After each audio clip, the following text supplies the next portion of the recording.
बेळगाव कर्नाटक येथे doctor Suresh D S. Rathod foundation व circuit bench foundation, Shantidoot Parivar संचलित इंडियन पोलीस मित्र भारत आणि विशेष कार्यकारी अधिकारी न्याय हक्क जनजागृती फेडरेशन यांच्या संयुक्त विद्यमाने आयोजित करण्यात आलेल्या 98व्या संमेलनात कवी संमेलन उत्साहात पार पडले।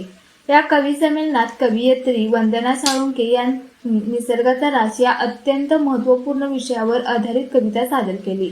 वाढते प्रदूषण, वृक्षतोड, पर्यावरणाचा होत असलेला ऱ्हास आणि त्यांचे भविष्यातील परिणाम यावर त्यांनी आपल्या कवितेतून प्रभावी भाष्य केले। त्यांच्या कवितेला उपस्थित श्रोत्यांकडून उत्स्फूर्त प्रतिसाद मिळाला। कविता सादर केल्यानंतर त्यांनी आपल्या भावना व्यक्त केल्या। पाहूया कवयित्री वंदना साळुंखे यांनी नेमके काय सांगितले। आणि आपला असंतोष टिकवून ठेवण्यासाठी काय संदेश द्याल?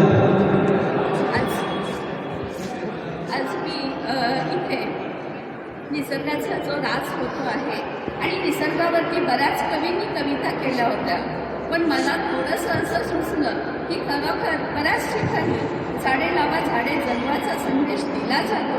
बरेच मंत्री महोदय आणि मान्यवर लोक झाडं बरीच लावत असतात, पण का हो कधी ती लोक तिकडं गेलेत का?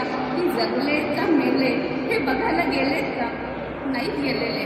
तर निसर्ग स्वतः निसर्गाला आता असं वाटतं की अरे किती तू आमची चेष्टा करणार आहेस, बास करत ही चेष्टा करणार। अशाच प्रेरणादायी बातम्यांसाठी सबस्क्राईब करा इंडियन पोलीस मित्र भारत न्यूज चॅनेलला। संपर्क डॉक्टर सुरेश राठोड, संपादक 9623420295।